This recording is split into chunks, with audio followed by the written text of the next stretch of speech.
Imagine you're walking home through the thick, swirling fog of Victorian London, the gaslights casting eerie shadows on the cobblestones.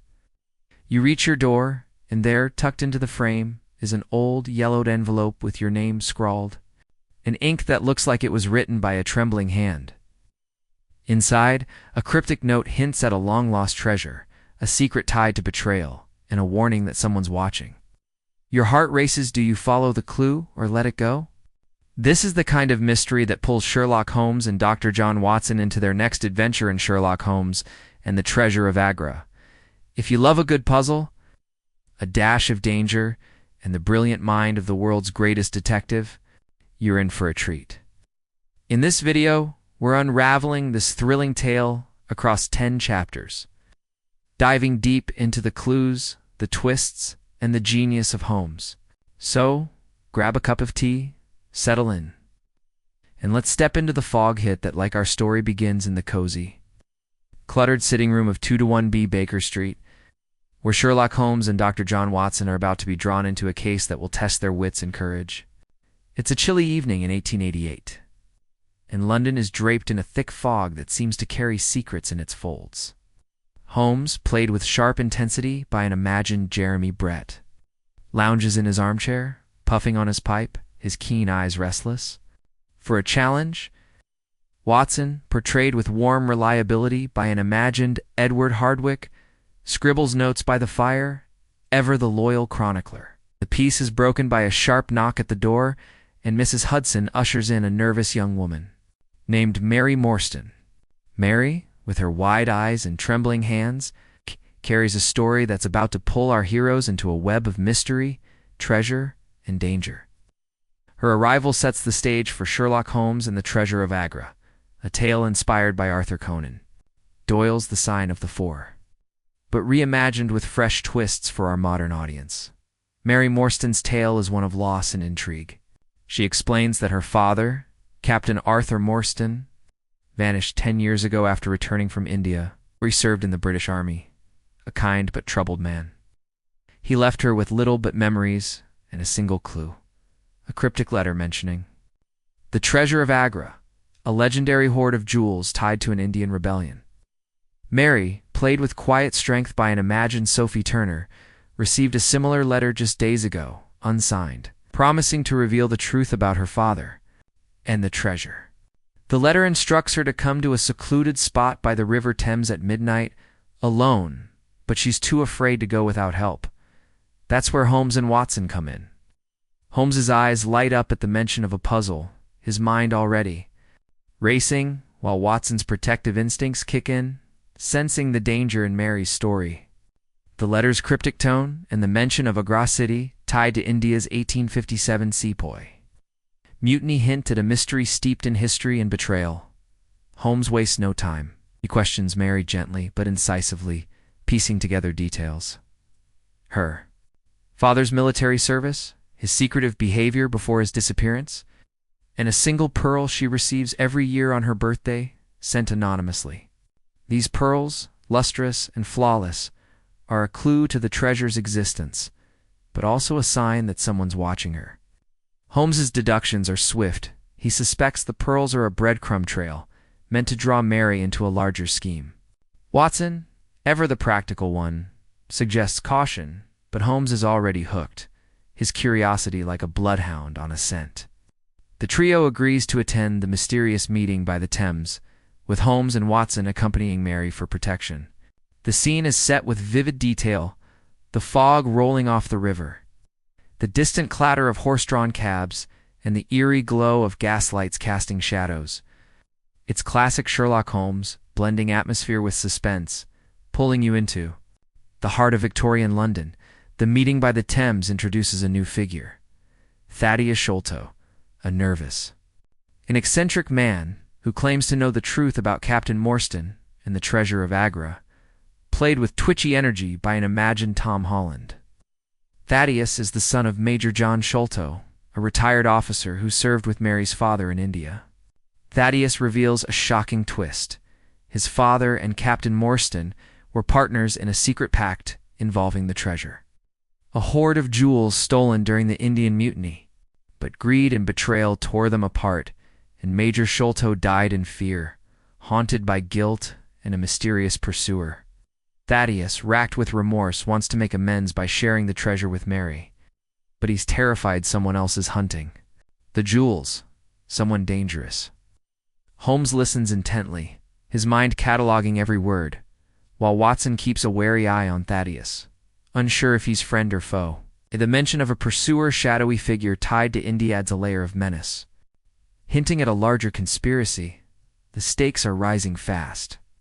Holmes deduces that the treasure is no myth, it's real, valuable, and dangerous enough to kill for. The anonymous pearls Mary receives are a taunt, a way to keep her tied to the mystery, but also a warning that she's being watched. The meeting ends with Thaddeus agreeing to take them to his family's estate, where the treasure is supposedly hidden, but Holmes senses a trap. He warns Watson and Mary to stay sharp, his keen mind already piecing together clues: the pearl's origin, the Indian connection, and the possibility of a vengeful enemy. The atmosphere is thick with tension, the fog, the river's chill, and the sense that danger is lurking just out of sight.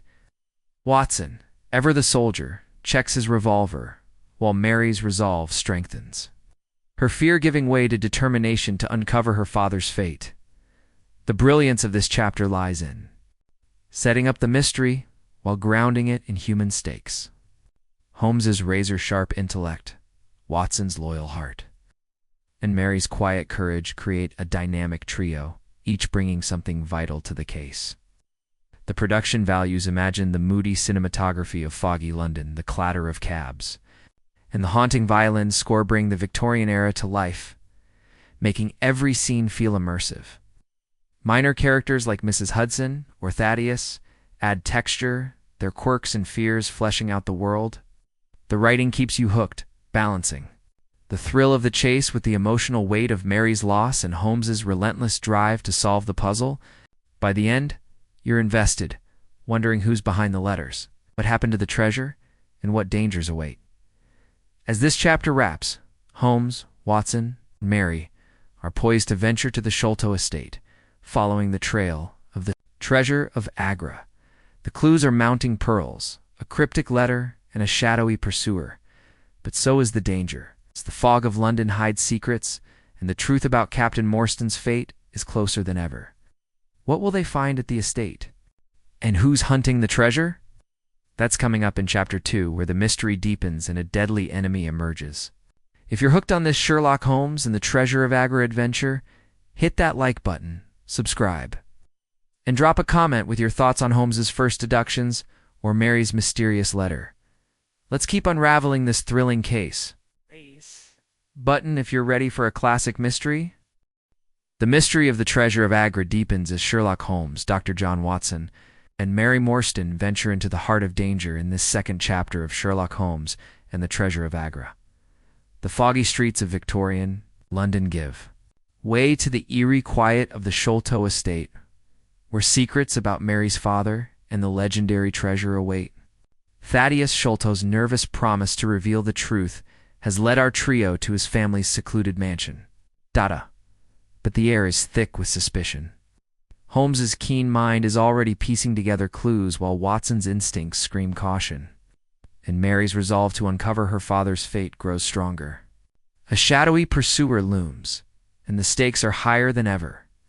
This chapter is all about unraveling the past, confronting betrayal, and facing a danger that's closer than they think.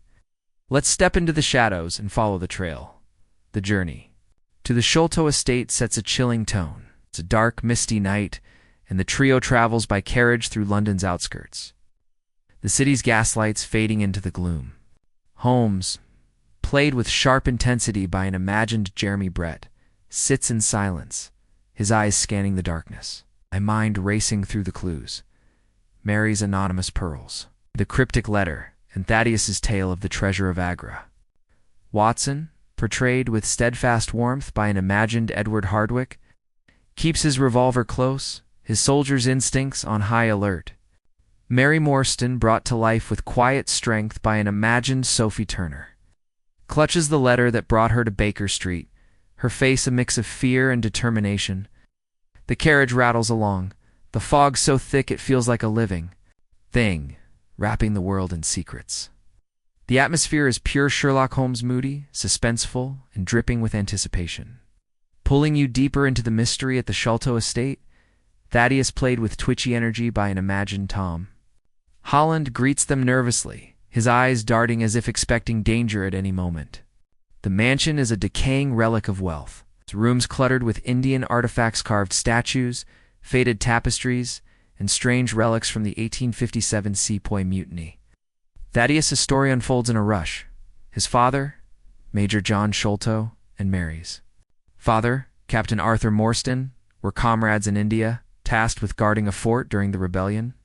They stumbled upon the Treasure of Agra, a chest of jewels looted from an Indian prince's palace, and made a pact to smuggle it to England. But greed poisoned their bond. Major Sholto betrayed Morstan, fleeing with the treasure and leaving his friend to face ruin. Thaddeus, guilt-ridden over his father's sins, has been sending Mary the anonymous pearls as a gesture of atonement, but he fears the treasure's curse. Major Sholto died in terror, claiming a one-legged man from India was hunting him, a shadowy figure tied to the treasure's bloody past. Holmes's mind is a whirlwind, cataloging every detail. He examines the mansion, noticing signs of a break and scratched locks. Disturbed dust that Thaddeus dismisses as his own paranoia. Holmes deduces that the pursuer is real, not a ghost, and likely tied to the treasure's origins in India. His sharp questions cut through Thaddeus's nervous chatter, revealing inconsistencies. Why send pearls for years but only now reveal the truth? Is Thaddeus hiding something? Watson, ever the protector, keeps a wary eye on their host, his hand near his revolver, while Mary presses Thaddeus for details about her father's fate. Her quiet strength shines through. She's not just a damsel. She's a woman determined to uncover the truth, even if it hurts.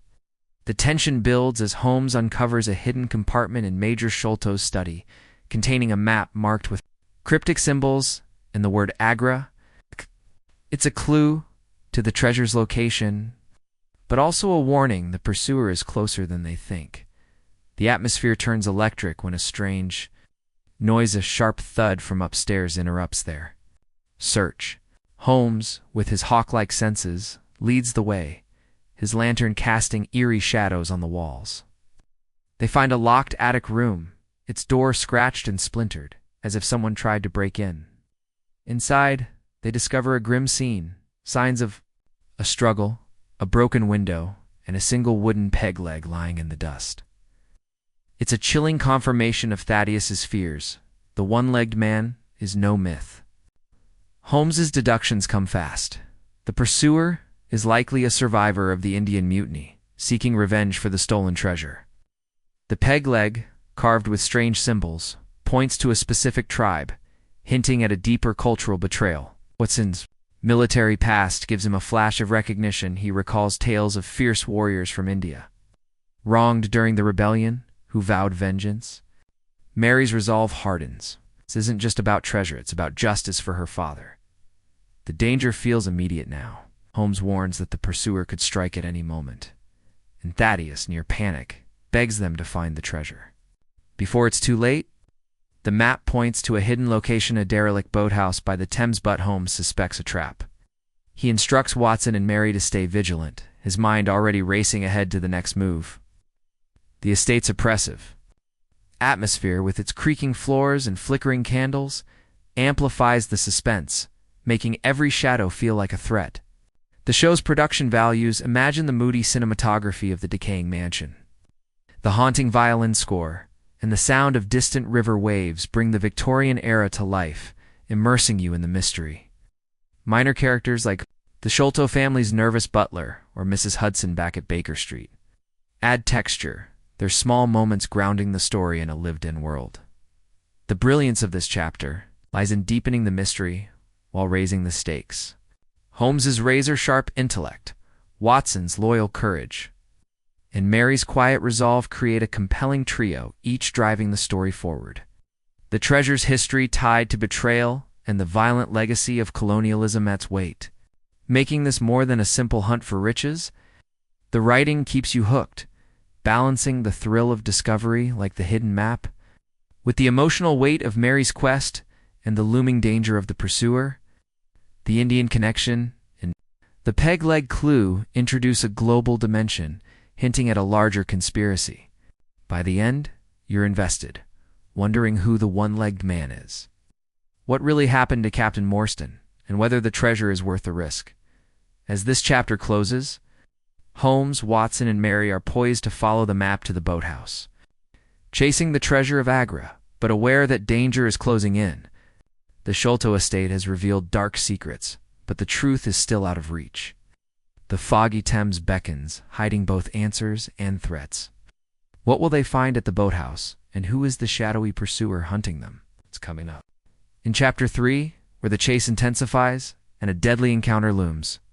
If you're gripped by this Sherlock Holmes and the Treasure of Agra adventure, hit that like button, subscribe, and drop a comment with your thoughts on Holmes's deductions, or the eerie Sholto estate.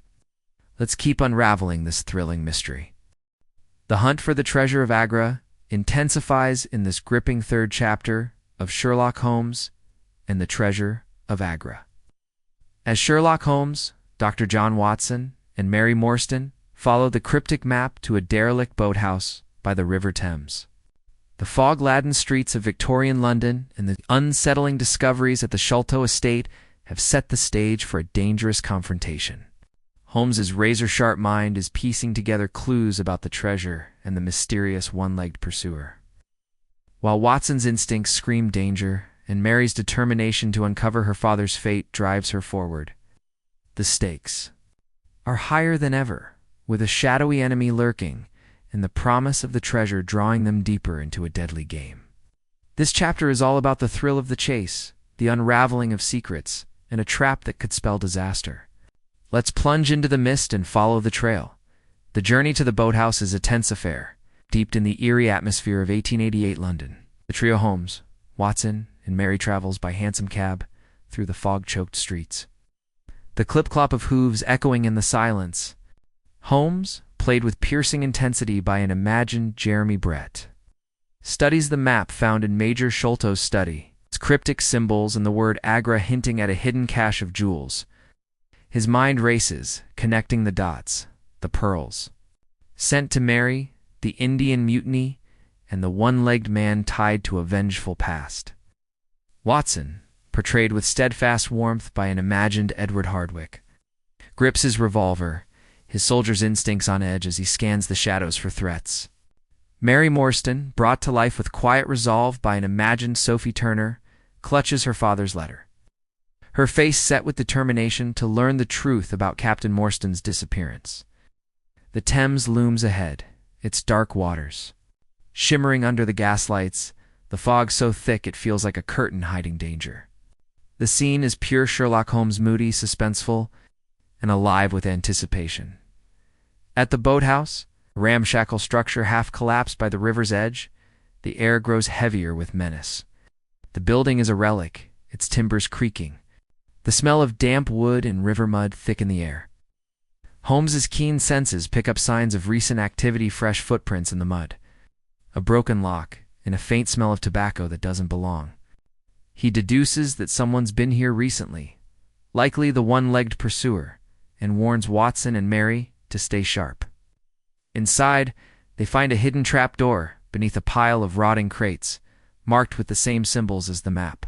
And it's a heart-pounding moment. Holmes's eyes gleam with the thrill of discovery, while Watson's hand hovers over his revolver and Mary's breath catches, sensing they're close to answers about her father. The trapdoor leads to a damp cellar, where they uncover a dusty chest, its lock engraved with an Indian crest. Could this be the Treasure of Agra?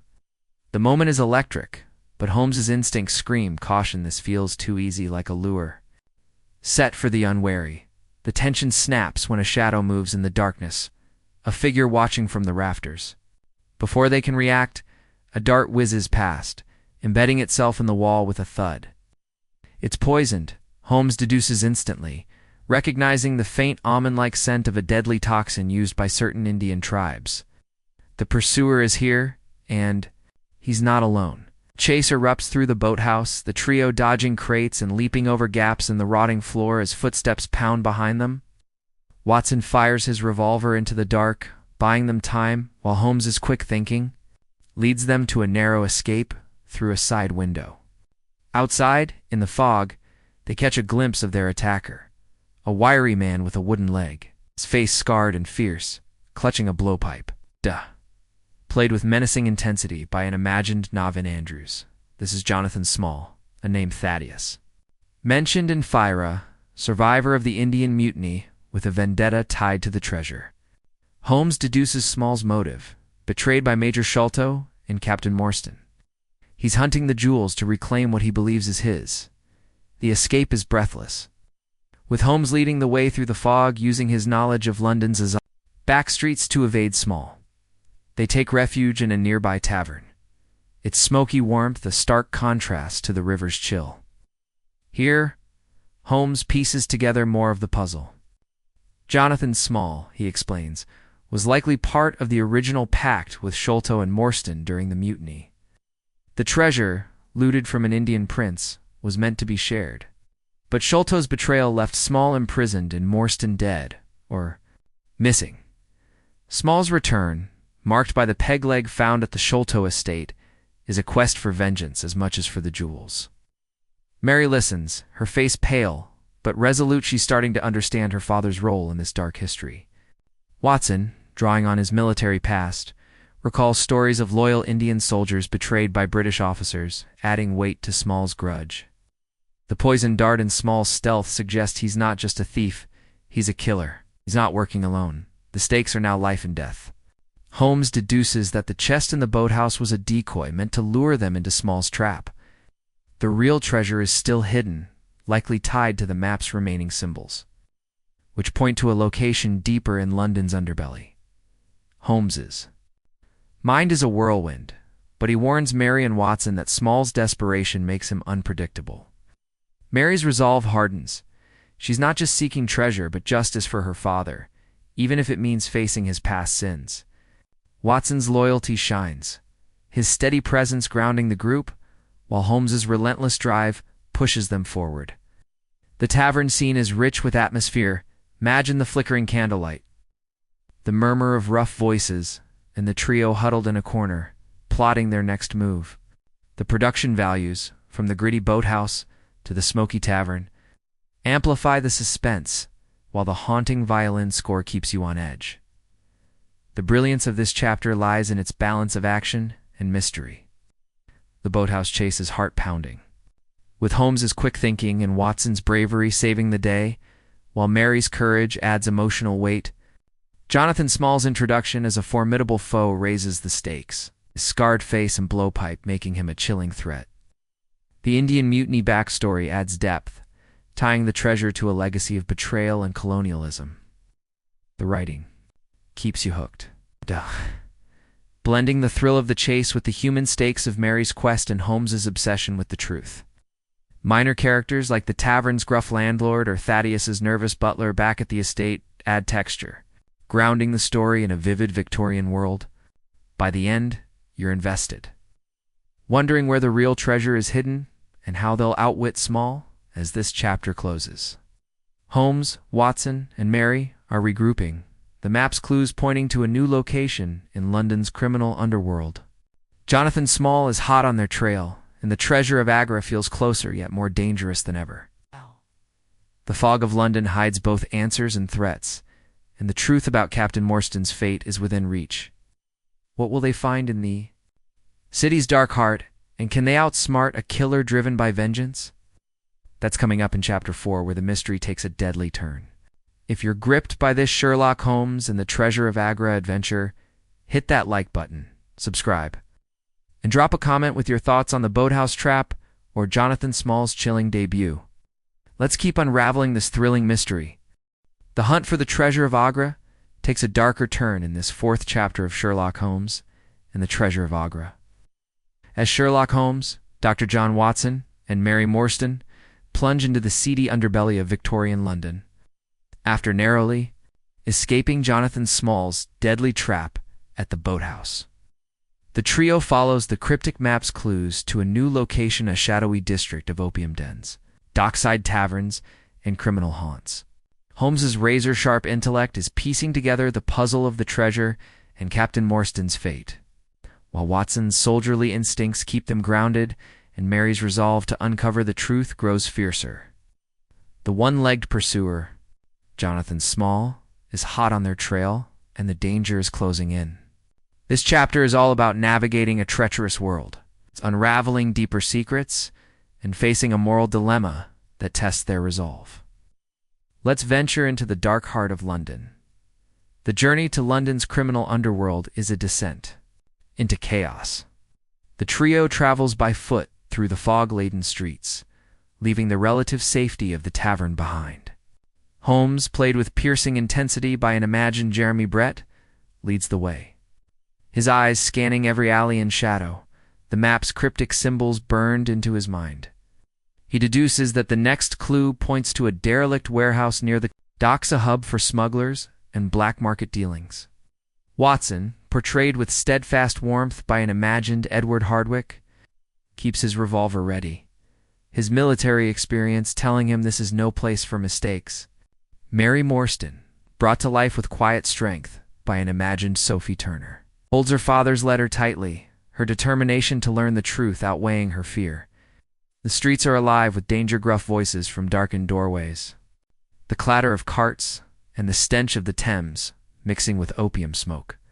The atmosphere is thick with suspense, the fog wrapping everything in a ghostly veil, making every step feel like a gamble at the warehouse. A crumbling brick structure by the river, the air is heavy with the smell of tar and decay. Keen senses pick up signs of recent activity: fresh wheel tracks, a discarded cigar stub, and a faint trail of blood leading inside. He warns Watson and Mary to stay close, his mind racing. The warehouse is a meeting point for those tied to the treasure, and Jonathan Small is likely nearby. Inside, they find a maze of crates and barrels, some marked with Indian symbols matching the map. Holmes deduces this was a smuggling hub used by Major Sholto to hide the Treasure of Agra after betraying Captain Morstan. A hidden ledger, tucked behind a loose brick, reveals more.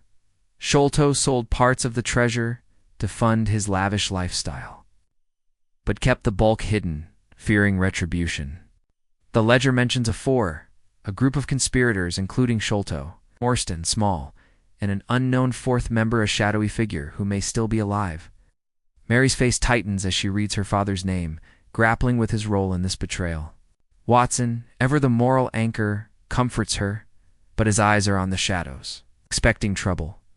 The tension spikes when they hear a low whistle outside, a signal. Holmes's quick thinking leads them to hide behind a stack of crates, just as a group of rough-looking men enters, led by a burly figure with a scarred face, played with menacing grit by an imagined Idris Elba. This is Tonga, Small's loyal accomplice, a former Andaman Islander, with a deadly blowpipe and a grudge against those who stole the treasure. The men are searching for the same chest, unaware that Holmes's trio is watching. Holmes whispers his deductions. Tonga and Small are working together, driven by vengeance for the treasure stolen during the Indian Mutiny. The ledger suggests the treasure's final hiding place is nearby, possibly in a concealed vault beneath the warehouse. But before they can act, Mary accidentally knocks over a small crate, the sound echoing like a gunshot.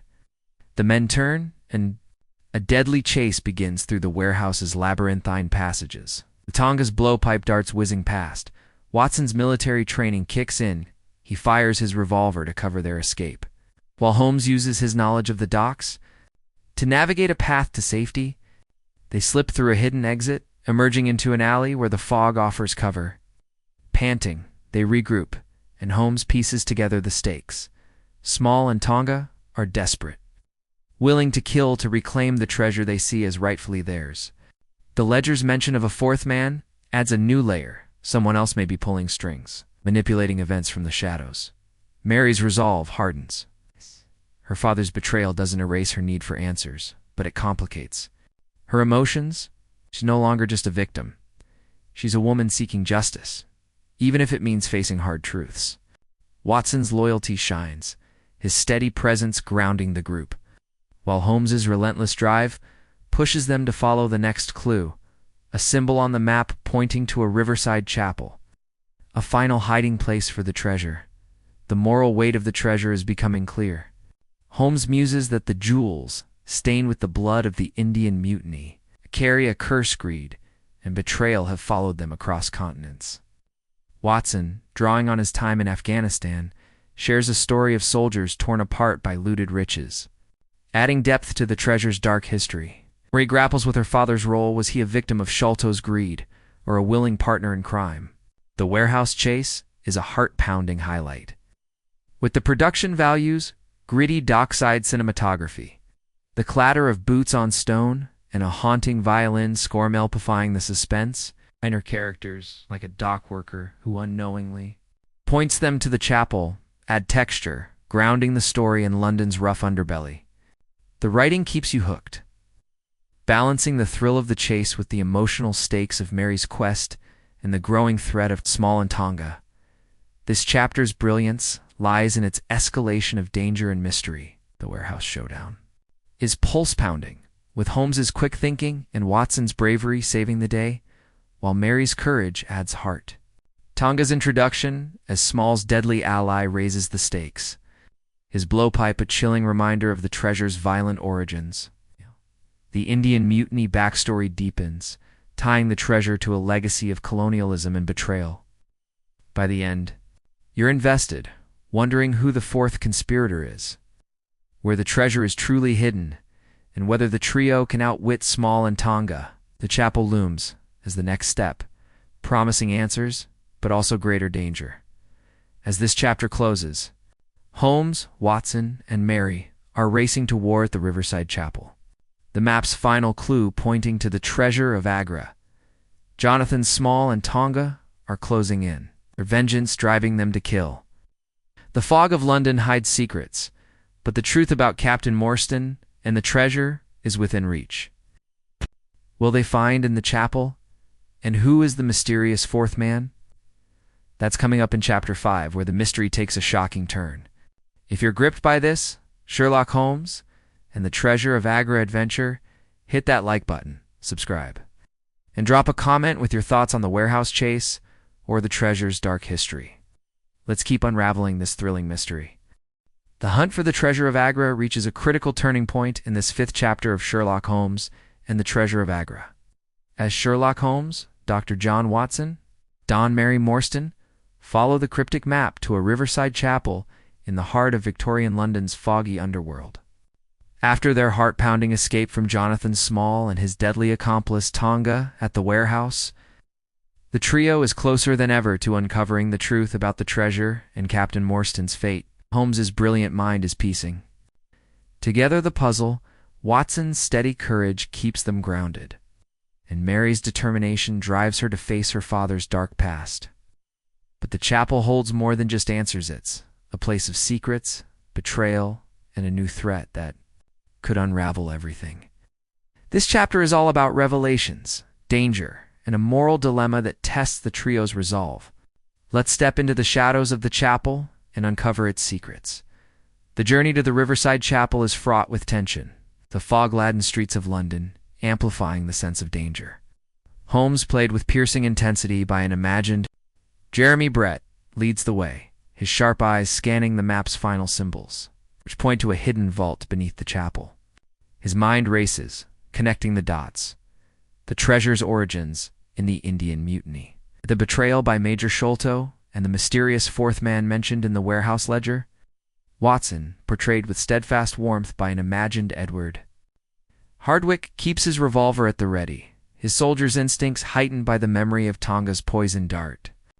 Mary Morstan, brought to life with quiet strength by an imagined Sophie Turner, clutches her father's letter, her resolve to uncover the truth about Captain Morstan's disappearance stronger than her fear. The Thames looms nearby, its dark waters murmuring under the fog, the air thick with the scent of coal and river mud. The atmosphere is pure Sherlock Holmes moody, suspenseful, and charged with anticipation. Pulling you deeper into the mystery, the chapel, a crumbling Gothic structure tucked among the docks, feels like a forgotten relic, its stained glass windows cracked and its pews coated in dust.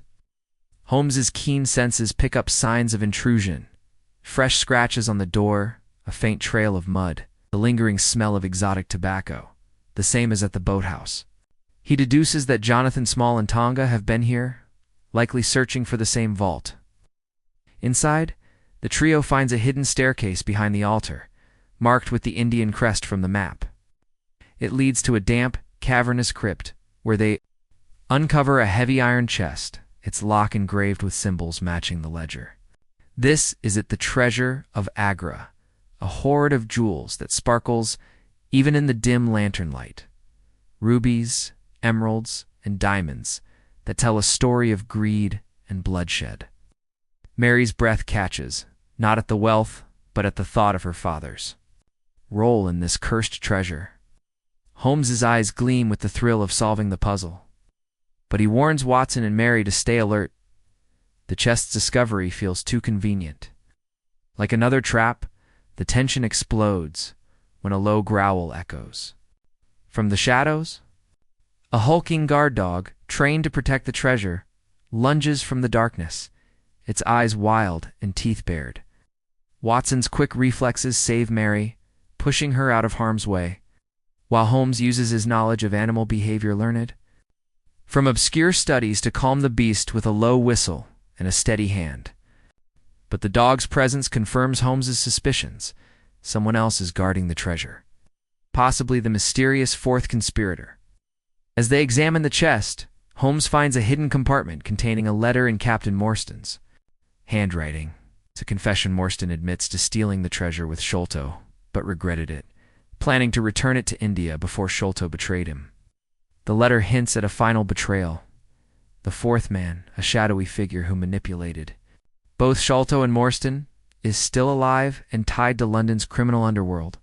Mary's face crumples as she reads, grappling with her father's guilt but also his attempt at redemption. Before they can process this, footsteps echo above. Jonathan Small and Tonga have tracked them to the chapel, played with menacing intensity. By an imagined Navan Andrews, Small's scarred face and wooden leg make him a chilling figure, while Tonga, portrayed with gritty menace by an imagined Idris Elba, wields his blowpipe with deadly precision. A tense standoff ensues in the crypt, with Holmes using his quick wit to stall Small, engaging him in a battle of words. Small reveals his story. He was a soldier in India, betrayed by Sholto and Morstan, imprisoned for years, and now seeks the treasure as his rightful share. His rage is palpable, but so is his pain. Small's not just a villain, but a man broken by betrayal. Tonga, loyal to Small eyes, the trio with cold intent, his blowpipe ready. Watson's revolver keeps them at bay, but Holmes knows they're outnumbered. Using a distraction, a tossed lantern that shatters, casting wild shadows, Holmes leads the trio to a hidden exit, escaping into the fog just as a dart grazes Watson's coat. They regroup in a nearby alley, hearts pounding, the chest too heavy to carry in their flight. Holmes deduces that Small and Tonga will retrieve the treasure, but the real danger lies with the fourth man, who's been orchestrating events from the shadows.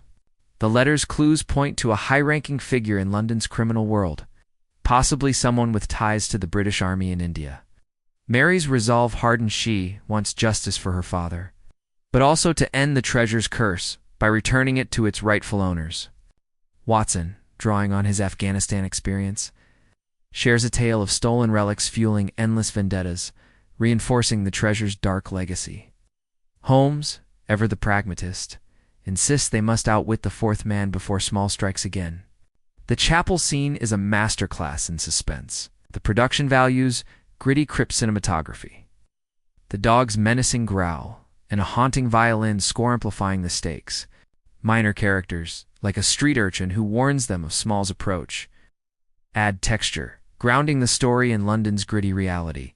This chapter's brilliance lies in its mix of revelation and danger. The chapel's discovery of the treasure, and Morstan's letter is a thrilling payoff, while the standoff with Small and Tonga keeps your heart racing.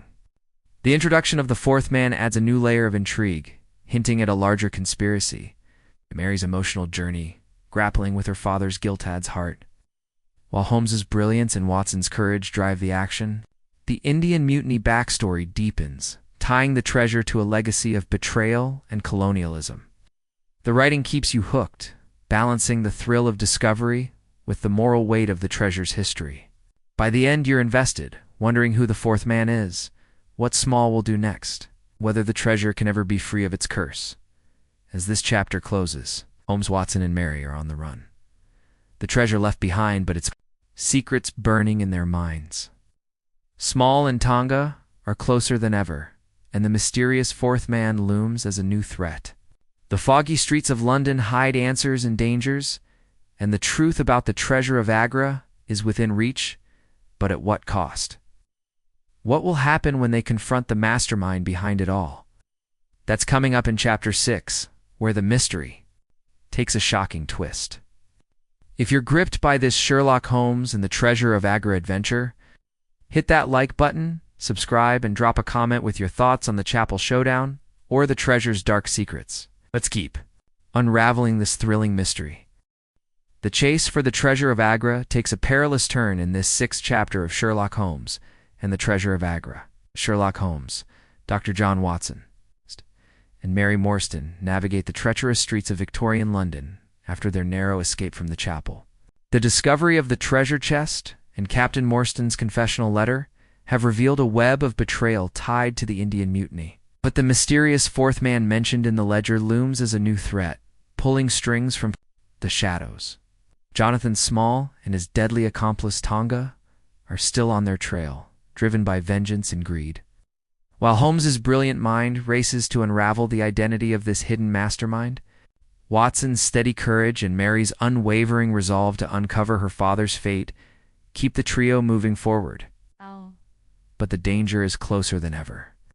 This chapter is all about chasing shadows, confronting hard truths, and facing a foe who's always one step ahead.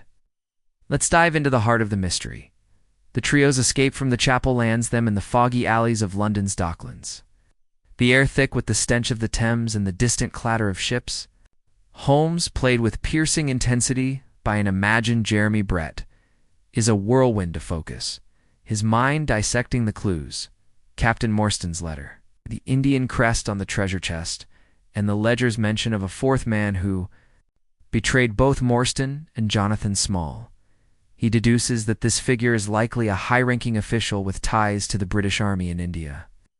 Someone who profited from the treasure's theft during the 1857 Sepoy Mutiny.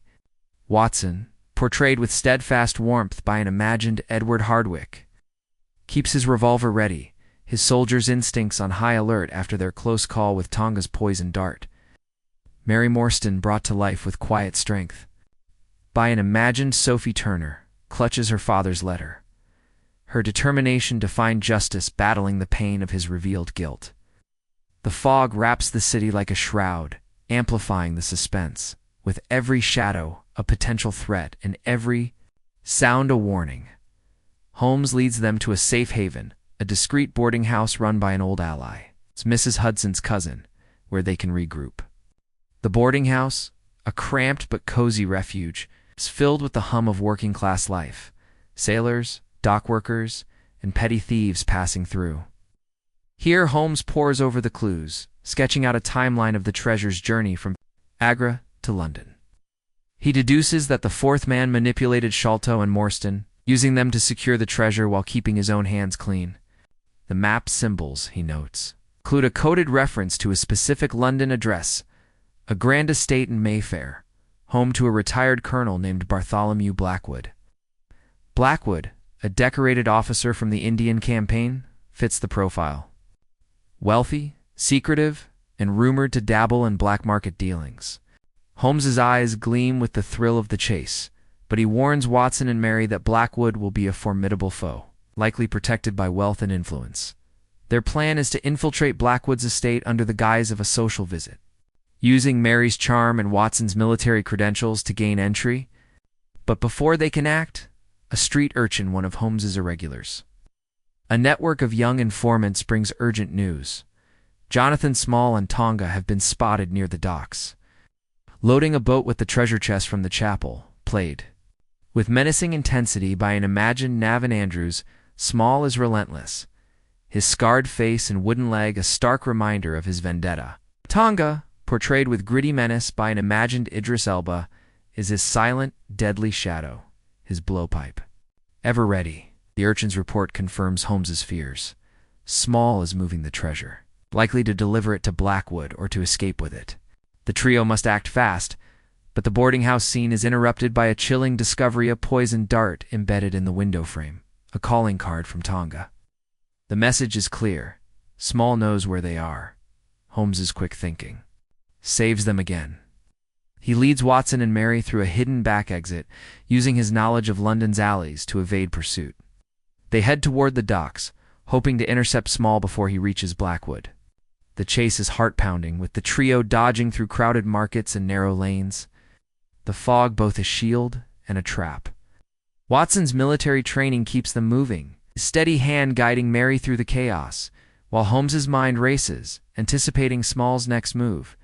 At the docks, they spot Small and Tonga, loading the chest onto a small boat, preparing to sail down the Thames. A tense pursuit ensues, with Holmes commandeering a steam launch to follow. The river chase is a visual spectacle. Imagine the fog. Swirling over the dark water, the chug of the steam engine, and the distant silhouette of Small's boat. Watson fires warning shots, but Tonga's blowpipe keeps them at bay. A dart narrowly missing Mary. In a moment of brilliance, Holmes uses the river's currents to outmaneuver Small, cutting off his escape. A confrontation on the water unfolds. With Small shouting accusations of betrayal, his voice raw with pain, reveals more about the fourth man. Blackwood was the mastermind, using Sholto and Morstan as pawns to steal the treasure, and abandoning Small to rot in an Indian prison. Mary listens, her heart torn. Her father was complicit, but also a victim, caught in Blackwood's web. The standoff ends when Small's boat runs aground, forcing him and Tonga to flee into the fog, leaving the chest behind. Holmes Secures the treasure, but he knows it's not over. Blackwood is the real threat. And the chest may be another decoy to distract from his larger plan. Mary's resolve hardens. She wants to confront Blackwood, not just for the treasure, but to end the cycle of betrayal. Watson, drawing on his own experiences of war's moral grayness, vows to stand by her, while Holmes plans their next move, a risky visit to Blackwood's estate. The production values elevate the tension-gritty dockside cinematography. Eerie hum of the Thames and a haunting violin score create a vivid Victorian world. Minor characters like the urchin or the boarding house's gruff landlady add texture, grounding the story in London's bustling underbelly. The writing keeps you hooked, balancing the thrill of the river chase with the emotional weight of Mary's quest and the moral complexity of the treasure's history. The Indian Mutiny backstory deepens, framing the treasure as a symbol of colonial greed. While Small's pain adds nuance, he's a villain, but also a man wronged by betrayal. By the end, you're invested, wondering if Blackwood is the mastermind, what he's planning, and whether the trio can outwit him. As this chapter closes, Holmes, Watson, and Mary have the treasure chest, but no, the real danger lies with Bartholomew Blackwood. Small and Tonga are still at large, their vengeance unquenched, and the foggy Thames hides more secrets. The truth about Captain Morstan and the treasure is closer, but the fourth man's shadow looms large. What will they find at Blackwood's estate, and can they stop him before it's too late? That's coming up in Chapter 7, where a shocking revelation changes everything. If you're gripped by this Sherlock Holmes and the Treasure of Agra adventure, hit that like button, subscribe, and drop a comment with your thoughts on the river chase or Small's tragic backstory. Let's keep unraveling this thrilling mystery. The pursuit of the Treasure of Agra reaches a boiling point in this 7th chapter of Sherlock Holmes and the Treasure of Agra. As Sherlock Holmes, Dr. John Watson, and Mary Morstan prepare to infiltrate the grand estate of Colonel Bartholomew Blackwood, the suspected fourth man behind the treasure's dark history. After their thrilling river chase and narrow escape from Jonathan Small and Tonga, the trio has the treasure chest, but suspects it's a decoy in a larger scheme. Holmes's brilliant mind is piecing together the final clues. Watson's courage keeps them grounded.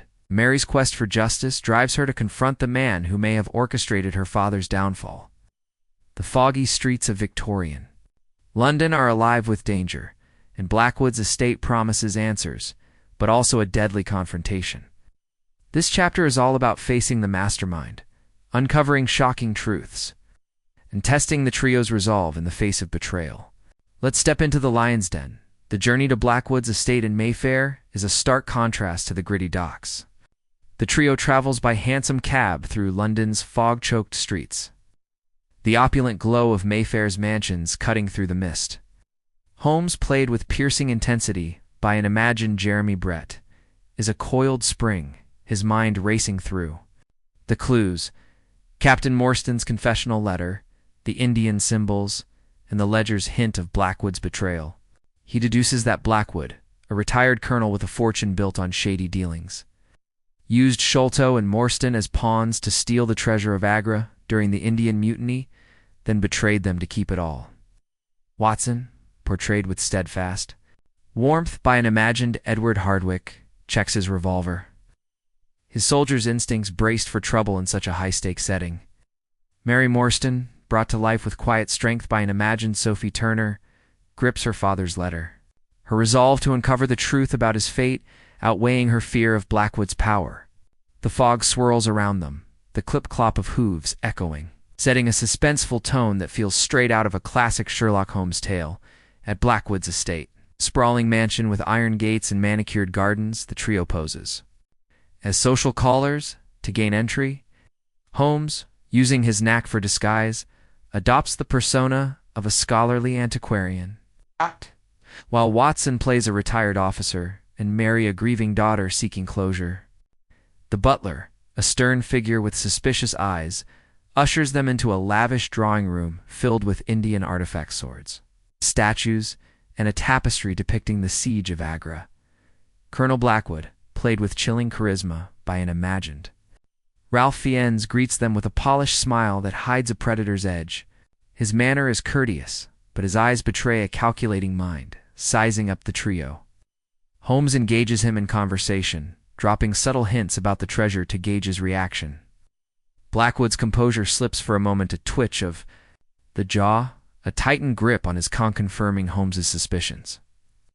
The room crackles with tension, every word a chess move in a deadly game. Holmes's deductions come fast.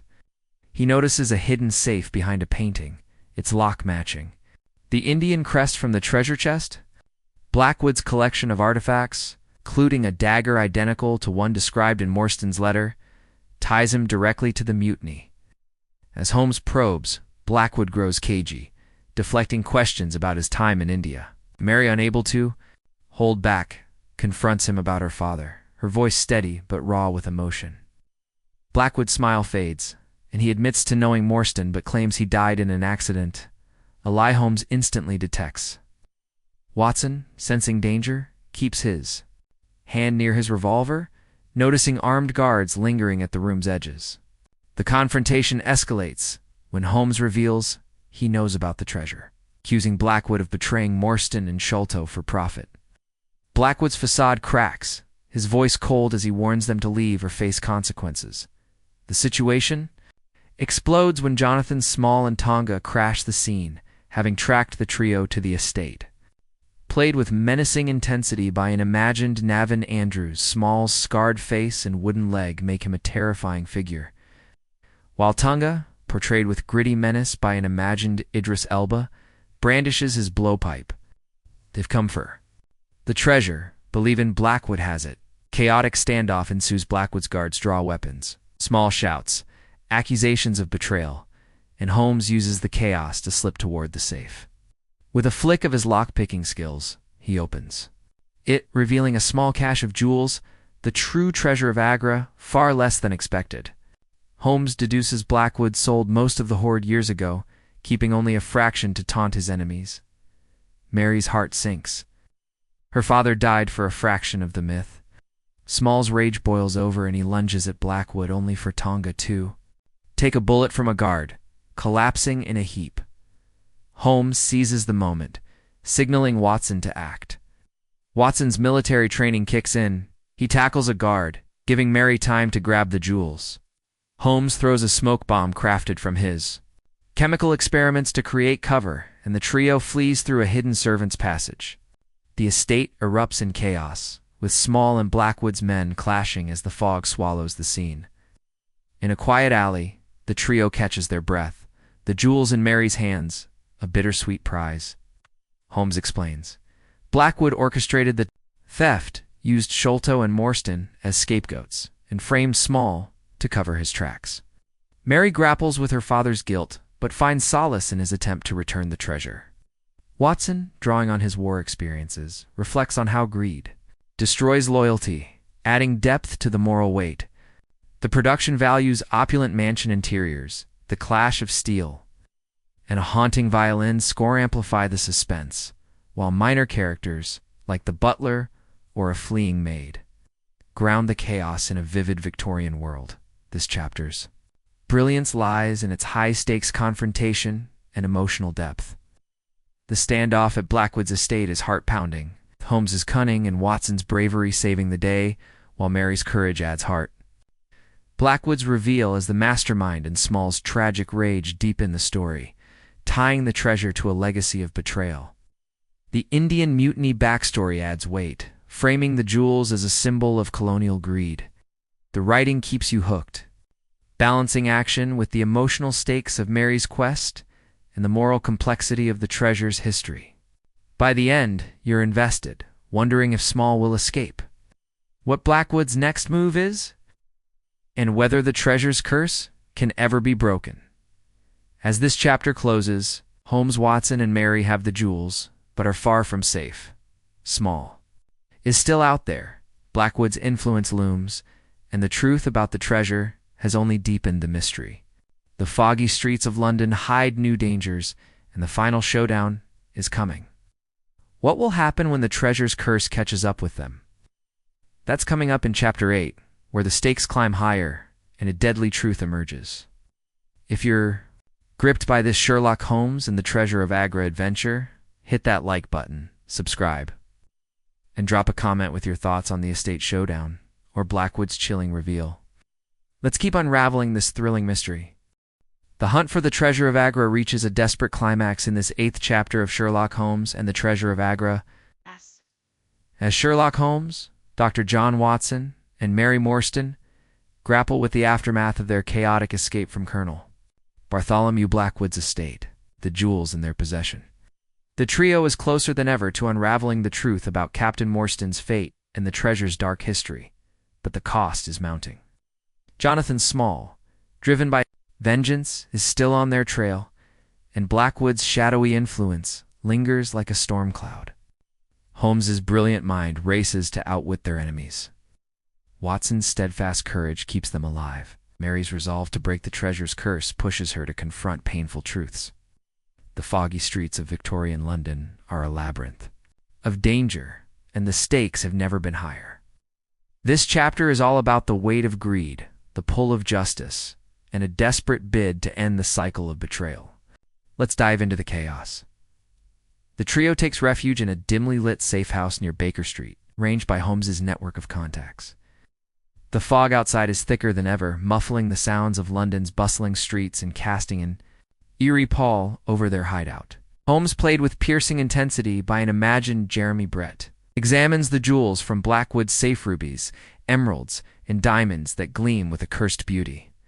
His mind is a whirlwind, piecing together the final clues: Captain Morstan's confessional letter, Indian symbols, and Blackwood's role as the mastermind who betrayed Morstan and Sholto. He deduces that the treasure's curse isn't supernatural, but human, born of greed and betrayal during the 1857 Indian Mutiny.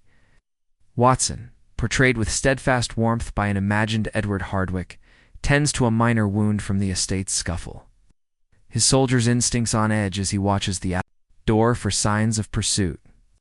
Mary Morstan, brought to life with quiet strength by an imagined Sophie Turner, holds the jewels, her face torn between grief for her father's guilt and determination to end the cycle of violence. Tied to them, Holmes lays out the situation.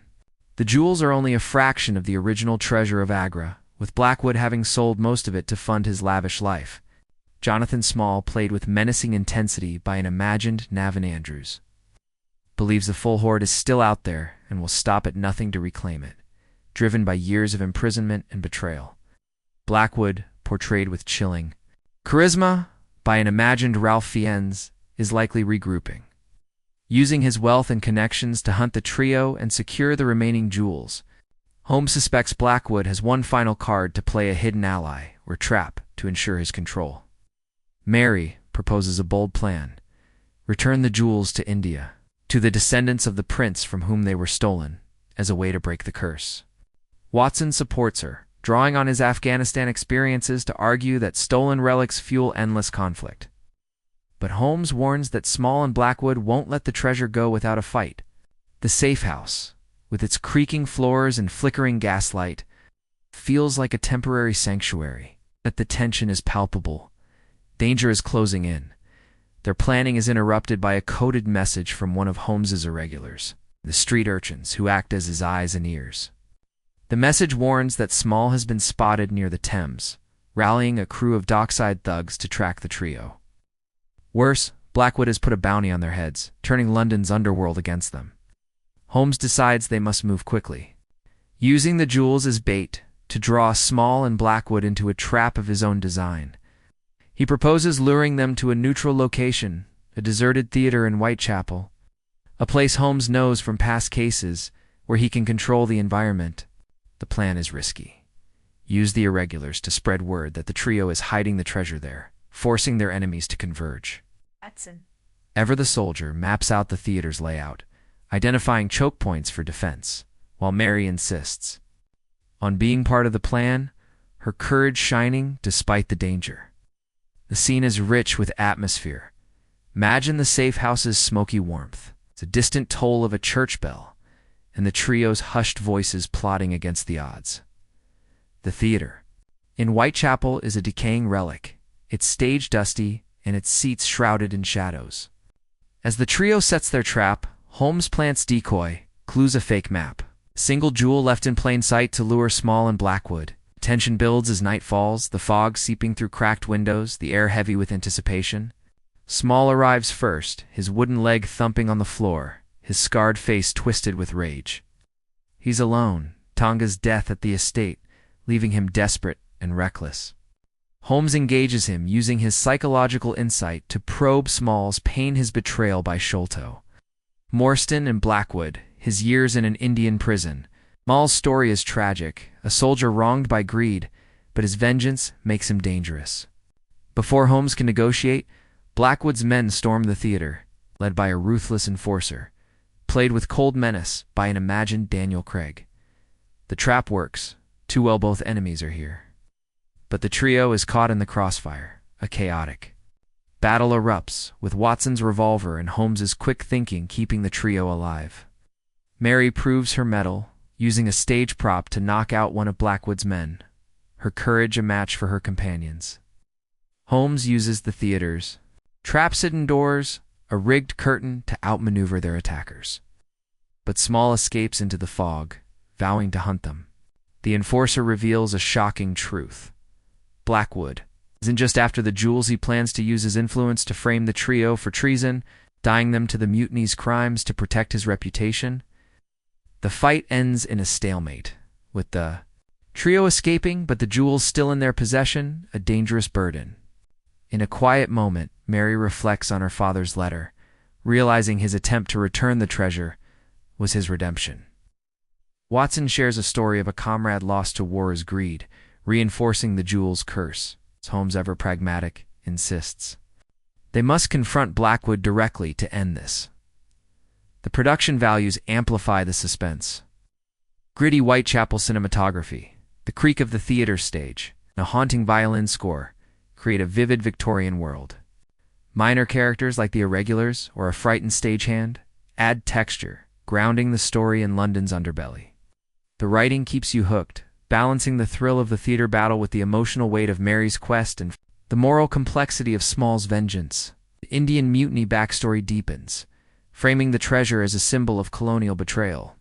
By the end, you're invested, wondering if Small will strike again, how Blackwood will retaliate, and whether Mary can break the treasure's curse.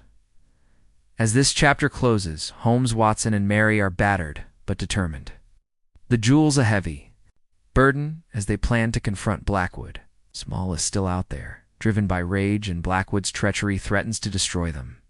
The foggy streets of London hide the final showdown, and the truth about the Treasure of Agra is within reach, but at what cost? What will happen when they face the mastermind head-on? That's coming up in Chapter 9, where a devastating truth changes everything. If you're gripped by this Sherlock Holmes and the Treasure of Agra adventure, hit that like button, subscribe, and drop a comment with your thoughts on the theater showdown or Small's tragic vengeance. Let's keep unraveling this thrilling mystery. The hunt for the Treasure of Agra hurtles toward a climactic showdown in this 9th chapter of Sherlock Holmes and the Treasure of Agra. As Sherlock Holmes, Dr. John Watson, and Mary Morstan prepare to confront Colonel Bartholomew Blackwood, the mastermind behind the treasure's dark history. After their chaotic escape from the Whitechapel Theater, where they faced Jonathan Small and Blackwood's men, the trio is battered but resolute, carrying the cursed jewels and the weight of Captain Morstan's tragic past. Holmes is brilliant. Mind is piecing together the final threads of the mystery. Watson's unwavering courage keeps them moving, and Mary's determination to break the treasure's cycle of betrayal drives her forward. The foggy streets of Victorian London are a battleground, with Small still at large and Blackwood's treachery threatening to destroy them. This chapter is all about facing the puppet master, uncovering a devastating truth, and making a choice that could change everything. Let's dive into the heart of the storm. The trio retreats to 2-1B Baker Street, seeking a moment to regroup in the familiar chaos of Holmes's cluttered sitting room. The fog outside is relentless, muffling the clatter of London's streets and casting eerie shadows through the windows. Holmes, played with piercing intensity by an imagined Jeremy Brett, spreads out the clues on his desk: Captain Morstan's letter, the Indian symbols from the map, and the jewels that gleam with a cursed allure. His deductions are razor-sharp. Blackwood orchestrated the theft of the Treasure of Agra during the 1857 Indian Mutiny, using Morstan and Sholto as pawns, then betrayed them to secure his wealth and power. Watson, portrayed with steadfast warmth by an imagined Edward Hardwicke, cleans his revolver, his soldier's instincts braced for the final confrontation. Mary Morstan, brought to life with quiet strength by an imagined Sophie Turner, holds her father's letter, her resolve to return the jewels to India stronger than ever, despite the danger. The atmosphere is thick with tension, the ticking of a mantle clock underscoring the urgency of their next move. Holmes lays out a daring plan. Confront Blackwood at a public event, grand ball at his Mayfair estate, where his guard will be down, but his influence will be on display. The ball, attended by London's elite, offers a chance to expose Blackwood's crimes. It's a high-risk gambit. His wealth and connections make him untouchable, and his enforcers are everywhere. Holmes uses his network of irregulars to spread a rumor that the trio has hidden the treasure, forcing Blackwood to act. Mary, determined to face the man who ruined her father, agrees to pose as a guest, her charm a weapon to get close. Watson, ever the protector, insists on staying by her side, his military experience guiding their strategy. The plan is fraught with danger. Jonathan Small is still out there, his vengeance unquenched, and Blackwood's treachery could spring a trap. The scene at Baker Street is rich with atmosphere. Imagine the flicker of gaslight, the smell of pipe smoke, and Mrs. Hudson's worried glances as she brings tea, growing the tension in a lived-in Victorian world. At Blackwood's ball, the opulence is staggering. Chandeliers gleam, music swirls, and guests in fine attire mask the undercurrent of danger. Blackwood, played with chilling charisma by an imagined Ralph Fiennes, moves through the crowd like a king, his polished smile hiding a predator's intent. Holmes, disguised as a foreign diplomat, blends in, his keen eyes scanning for clues. Watson, posing as a retired officer, keeps Mary close, her elegant gown hiding her nerves as she navigates the crowd. The tension builds as Holmes spots a familiar face, Inspector Lestrade. It's played with gruff charm by an imagined Colin Firth, attending as a guest, but unaware of Blackwood's crimes. Holmes slips Lestrade a coded note planting the seed of suspicion. But time is short. Mary engages Blackwood in conversation, her voice steady as she hints at the jewels, probing for a reaction. Blackwood's eyes narrow, his charm slipping to reveal a cold calculation. He knows they have the treasure and suspects their plan. The confrontation escalates when Holmes reveals himself, accusing Blackwood of orchestrating the mutiny theft and framing Morstan and Sholto. The crowd gasps, but Blackwood laughs it off, his influence shielding him. Then chaos erupts. Jonathan Small, played with menacing intensity by an imagined Navin Andrews, crashes the ball, his wooden leg thumping as he brandishes a knife, demanding the treasure. His rage is raw, his story spilling out. Blackwood betrayed him, leaving him to rot in an Indian prison while profiting from the jewels. The guests scatter, and Blackwood's enforcers, led by the ruthless figure played by an imagined Daniel Craig, move to silence Small. Holmes seizes the moment, using the chaos to slip into Blackwood's private study, where he finds a hidden ledger detailing the sale of the treasure's bulk to foreign buyers. It's damning evidence, but Blackwood corners him, revealing a shocking truth. He has a mole in Scotland Yard, ensuring his untouchability. The mole's identity, a high-ranking officer, stuns Holmes. Complicating their plan, Watson and Mary fight off Blackwood's men in a pulse-pounding melee. Watson's revolver and Mary's quick thinking, using a candelabra as a weapon, keeping them alive. Holmes, trapped in the study, uses his chemical knowledge to ignite a smokescreen, escaping with the ledger. The trio reunites, but Small escapes into the fog, vowing to hunt Blackwood. Lestrade, tipped off by Holmes's note, arrests Blackwood's enforcer. But Blackwood slips away, his influence protecting him. In a quiet alley, the trio catches their breath, the jewels and ledger in hand. Mary grapples with the truth. Her father's guilt was real, but Blackwood's betrayal sealed his fate. Watson, reflecting on war's betrayals, vows to help her return the jewels to India. Holmes, his mind racing, knows the mole in Scotland Yard is the final piece of the puzzle, a threat that could destroy them. The ball scene is a visual feast opulent. Chandeliers, swirling gowns, and a haunting violin score amplify the suspense. While minor characters, like a nosy socialite or Lestrade's puzzled aide, add texture. This chapter's brilliance lies in its high-stakes drama and shocking revelations. The ball confrontation is heart-pounding, with Holmes's cunning, Watson's bravery, and Mary's courage driving the action. Blackwood's mole in Scotland Yard adds a new layer of intrigue, while Small's tragic rage deepens the stories. Moral complexity. The Indian Mutiny backstory frames the treasure as a symbol of greed, making Mary's quest to return it resonate. The writing keeps you hooked, balancing action with emotional depth, Mary's pain, Watson's loyalty, Holmes's brilliance.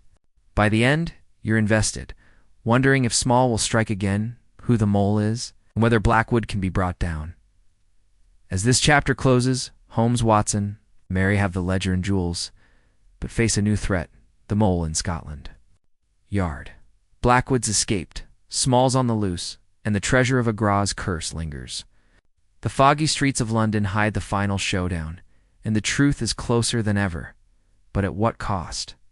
What will happen when they face the mole in Blackwood's final trap? It's coming up in Chapter 10, where the mystery reaches its explosive climax. If you're gripped by this Sherlock Holmes and the Treasure of Agra adventure, hit that like button, subscribe, and drop a comment with your thoughts on the ball showdown or Blackwood's shocking mole. Let's keep unraveling this thrilling mystery. The saga of Sherlock Holmes and the Treasure of Agra reaches its explosive conclusion in this 10th and final chapter. As Sherlock Holmes, Dr. John Watson, and Mary Morstan face the ultimate showdown to unravel the mystery of the Treasure of Agra and bring Colonel Bartholomew Blackwood to justice. After the chaotic confrontation at Blackwood's ball, the trio possesses the damning ledger and the cursed jewels. But the revelation of a mole in Scotland Yard and Jonathan Small's relentless pursuit keep them on edge. Holmes' brilliant mind is piecing together the final clues. Watson's steadfast courage holds them together. And Mary's quest to break the treasure's curse drives her to confront the painful truth about her father's past. The foggy streets of Victorian London are a battleground, with Blackwood's treachery and Small's vengeance closing in. This chapter is all about the final reckoning, where truths are laid bare, justice is sought, and the cost of greed is paid in full. Let's dive into the heart of the mystery's endgame. The trio returns to 02-1B Baker Street under the cover of London's relentless fog. The weight of their discoveries heavy in the air. Holmes, played with piercing intensity by an imagined Jeremy Brett, spreads the ledger across his cluttered desk. Its pages detailing Blackwood's illicit sales of the Treasure of Agra to foreign buyers. He deduces that the mole in Scotland Yard, a high-ranking officer shielding Blackwood, is likely Inspector Giles Lestrade's superior, Chief Inspector Hargreave, a man with a murky past in India. Watson, portrayed with steadfast warmth by an imagined Edward Hardwicke, grips his revolver, his soldier's instincts bristling at the betrayal within the Yard. Mary Morstan, brought to life with quiet strength by an imagined Sophie Turner, holds the jewels, her resolve to return them to India unshaken despite the danger. The atmosphere as electric gaslight flickers, the fog presses against the windows, and Mrs. Hudson's worried glances add a touch of warmth to the tension. The stakes are sky-high, with Blackwood's influence and Small's rage threatening. To destroy them, Holmes crafts a final plan. Expose Hargreave as the mole and force Blackwood into the open by leaking the ledger's contents to the press, using a trusted journalist contact. The plan is to lure Blackwood and Small to a final confrontation at the Tower of London, a symbolic fortress where the crown jewels are kept a fitting stage to end the treasure's cursed legacy. Holmes sends his irregulars to spread word that the trio will hand over the jewels there, knowing both enemies will come. Watson, drawing on his military experience, maps out the tower's layout, identifying escape routes and defensive positions. Mary insists on joining, her courage shining as she vows to honor her father's redemption by returning the jewels to their rightful owners. The plan is risky. Hargreave's influence could turn the Yard against them, and Small's desperation makes him unpredictable. The scene at Baker Street is rich with suspense. Imagine the clatter of a passing cab, the scratch of Holmes's pen, and the trio's hushed voices, plotting against the odds. At the Tower of London, the fog is thicker than ever, cloaking the ancient stone walls in mystery. The trio arrives at midnight, the jewels hidden in a satchel, the ledger ready to expose Blackwood and Hargreave. Holmes, ever the strategist, has alerted Inspector Lestrade, played with gruff charm by an imagined Colin Firth, planting doubts about Hargreave's loyalty.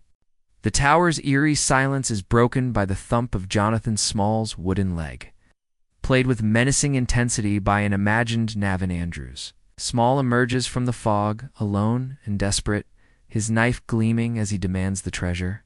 His story spills out, betrayed by Sholto, Morstan, and Blackwood. He spent years in an Indian prison, his life stolen by their greed. His rage is raw, but Holmes's calm reasoning stalls him, offering a chance to expose Blackwood together. Before they can agree, Blackwood arrives with Hargreave, played with cold authority by an imagined Mark Strong, and a squad of corrupt Yard officers, their guns trained on the trio. The confrontation is a powder keg. Holmes reveals the ledger, accusing Blackwood and Hargreave of treason and profiteering from the mutiny's stolen treasure. Hargreave laughs, his influence shielding him, but Lestrade, lurking nearby, overhears and steps in, his loyalty to justice outweighing his chain of command. A chaotic melee erupts. Watson's revolver and Small's knife hold off Blackwood's men, while Mary uses her quick thinking to toss a decoy satchel, distracting Hargreave. Holmes, with his unmatched agility, disarms an officer, turning the tide.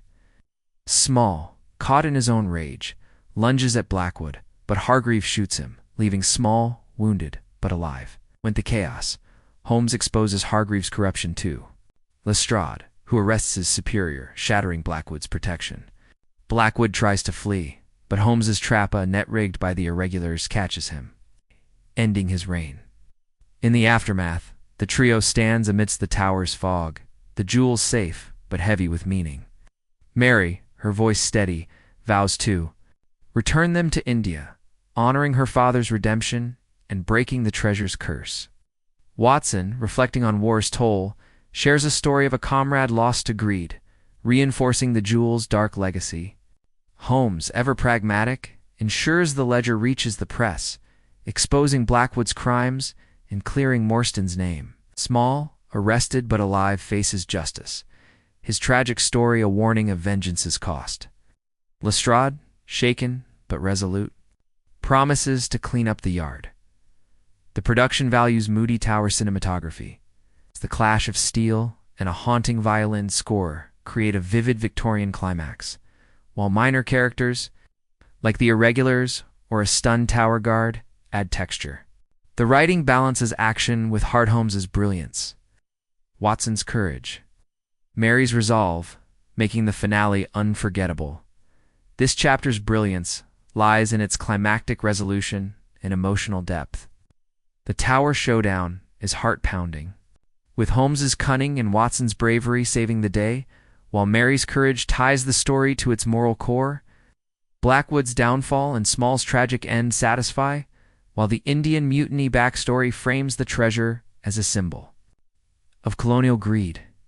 The writing keeps you hooked, blending action with the emotional weight of Mary's quest and the cost of betrayal. By the end, you're invested, moved by the trio's triumph and the treasure's return.